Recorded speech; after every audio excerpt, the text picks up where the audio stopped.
Forget everything you know about braking. This is why Toprak Razgatlıoğlu is a nightmare for his rivals. That phenomenal Stoppie style isn't just for the cameras, it's how he dominates every inch of the track. Rear wheel up, asphalt burning, and nerves made of steel. This is exactly why MotoGP is desperate for this Turkish talent. Is this the future of racing?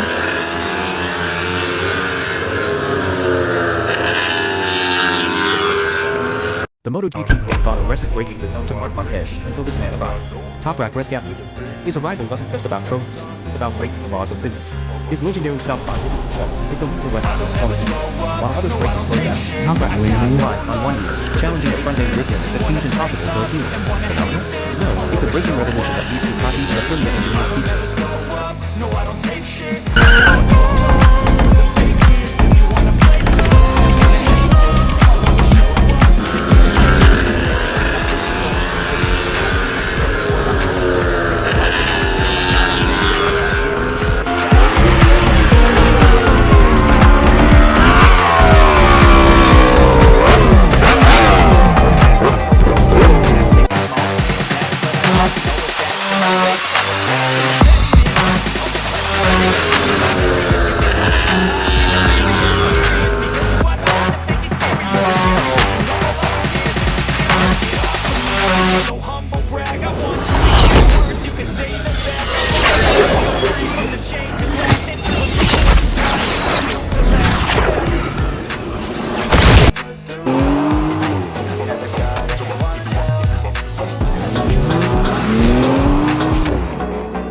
The landscape of MotoGP just changed forever.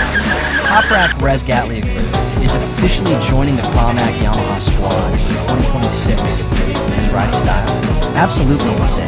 We're seeing that signature aggressive braking from the Yamaha, and the paddock is buzzing.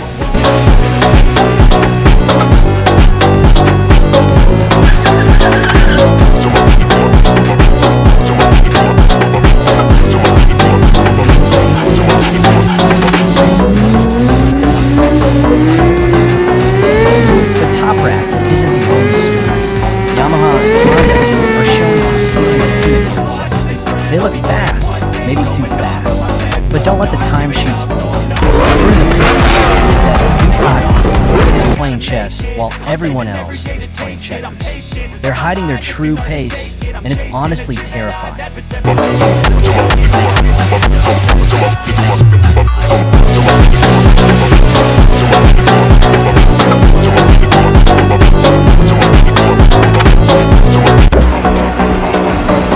The results of the 2026 Stoppie Shakedown are in, and the surprise. Alex Espargaro led Honda to the fastest time with a time of 1 minute 57.1 seconds. Followed by Jack Miller's Yamaha V4, which is starting to show its teeth. But the question is this the end of Ducati's dominance? Don't be fooled.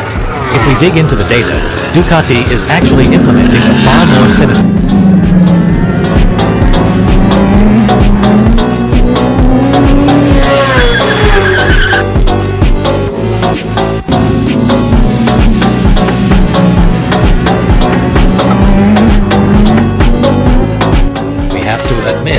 Honda and Yamaha are making the most of their concession rights. Alex Espargaro was on fire on the final day, and Jack Miller proved Yamaha's V4 engine wasn't just a rumor. They may be fast, but remember, they went full throttle from day one to find a base.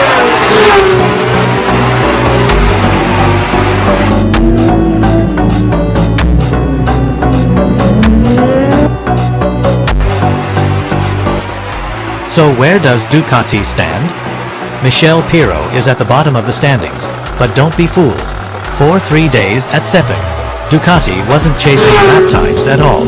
Pirro was fully focused on the new aerodynamic package, which looks quite radical. They don't need a fast time at the Shakedown, as they already have data from last season. They just need to ensure the new components are stable before handing them over to Pecco, Bagnaia and Marc Marquez. the Real King will only take to the track in the official test on February 3rd to 5th.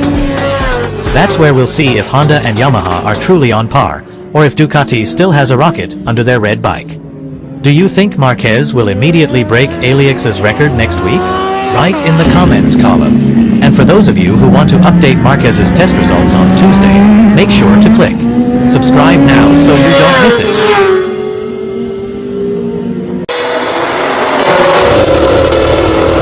The shakedown is over, but something is wrong. We are in 2026, yet the fastest lap ever recorded here still belongs to 2 years ago. Why is the new tech failing to break the record? Let's look at the facts. Pecco's 1 minute and 56.337 seconds from 2024 is still the benchmark. Even Alex Marquez's race lap from 2023, a 1 minute and 58.873 seconds, remains untouched. Not even the factory test riders could beat it today. Is the GP26 slower? Not necessarily. Marc Marquez warned us about front-end feel. Ducati's new aero package is focused on stability, not just raw qualifying speed. They are building a race-winning machine, not a one-lap winner.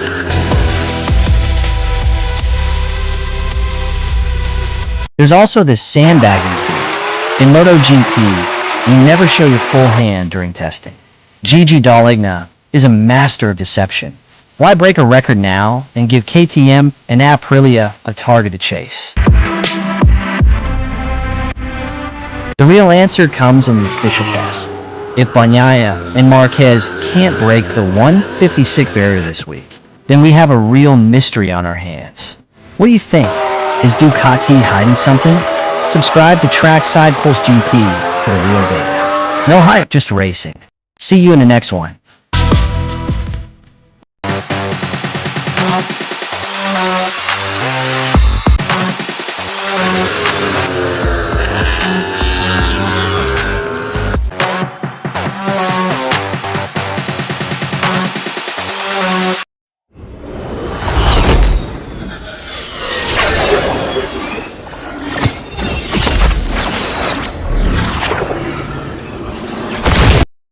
Toprak Razgatlıoğlu just dropped a bombshell. After the Sepang test, the Turkish star looks devastated, admitting he might struggle in the first 5 races of 2026. Is the Yamaha V4 a nightmare to ride, or is Toprak's legendary style simply not working in MotoGP? Today, we break down the shocking report from motorsport.com Spain and why even Jack Miller's advice couldn't save his life. Let's dive in.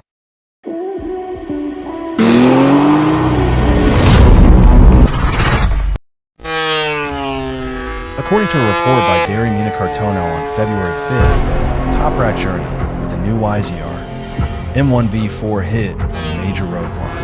On Wednesday, Yamaha was forced to park the bikes for a deep engine investigation.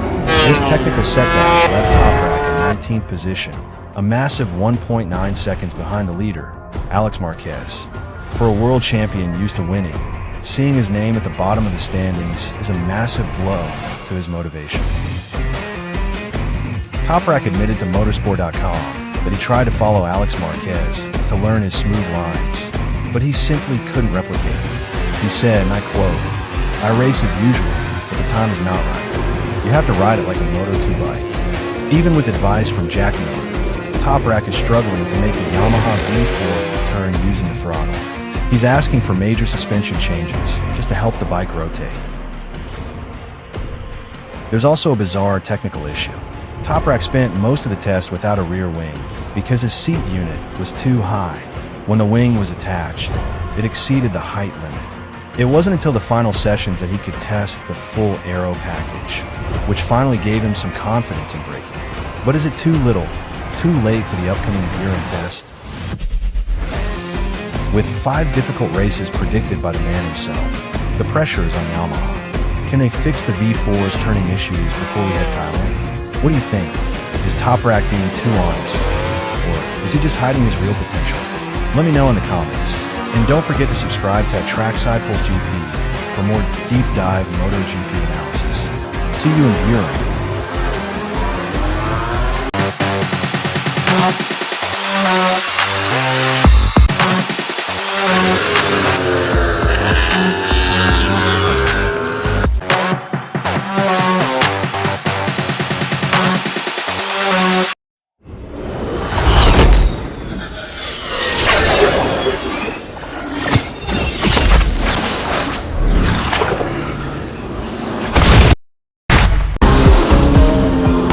everything you know about smooth riding. At the 2026 Sepang test, Toprak Razgatlıoğlu just proved that the new Yamaha V4 doesn't ride it. He rides it. Some call this bike a nightmare, but for Toprak, it's just another day at the limit. Switching from an inline-4 to a V4 is a massive gamble. Toprak is forced to reinvent his style. He's entering corners with a terrifying angle, pushing the 2026 Michelin front tires to the absolute breaking point. Even Jack Miller had to step in with advice on how to steer this beast using the throttle instead of just the brakes. But as being insane enough, the telemetry shows a major struggle. Due to his height and a seat unit that's too high for current aero regulations, Toprak had to run without a rear wing for most of the test. He's fighting the rules, he's fighting physics, and he's still clocking incredible times. Will this aggressive style lead Yamaha back to the road, or will it destroy their tires before the checkered flag? What do you think? Is Toprak the man to stop the Ducati dominance? Let me know in the comments.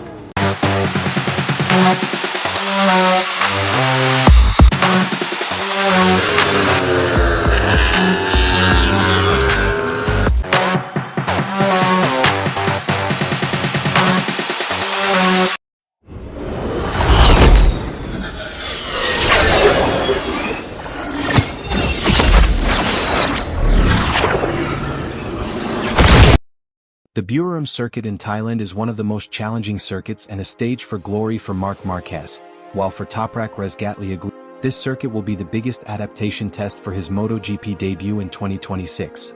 Here's an analysis of the challenges and potential of both at Buriram. Number 1. Marquez, the king of Buriram. Marquez has an incredible record at this circuit, making him one of the main favorites every time the race is held in Thailand. Absolute dominance.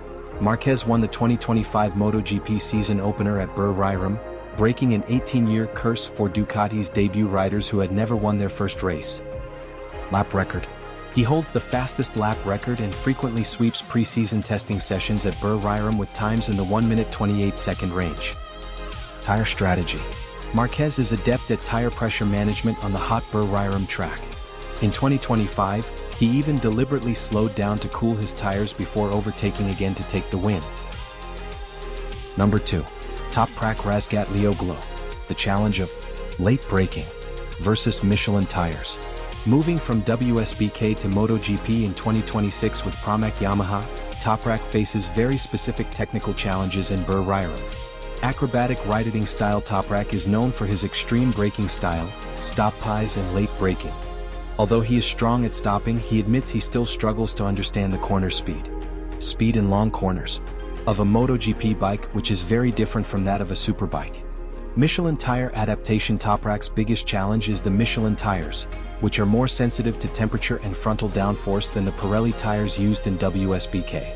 The heat of Buriram will test how far he can adapt his muscle memory to avoid losing front grip. Realistic goals. Although he was competitive in pre-season testing, Toprak projects he won't be truly ready to fight regularly for victory against Marquez until the 2027 season. Number 3. The Buriram circuit's main challenges. Extreme temperatures. Thailand's hot weather is physically demanding for riders and their engines, and can also cause unstable front tire pressure. Varied layout. Sectors 1 and Sectors 2 are dominated by long straights that require high engine power. Ducati's advantage. While Sectors 3 and 4 are full of technical corners that require agility, where braking duels occur. From circuit and rider style data, Marquez is currently the technical master of Buriram with his Ducati. Toprak has equal braking talent, but he will need time to master the characteristics of the tires and aerodynamics of a MotoGP bike to match Marquez's consistency on this circuit. What do you think?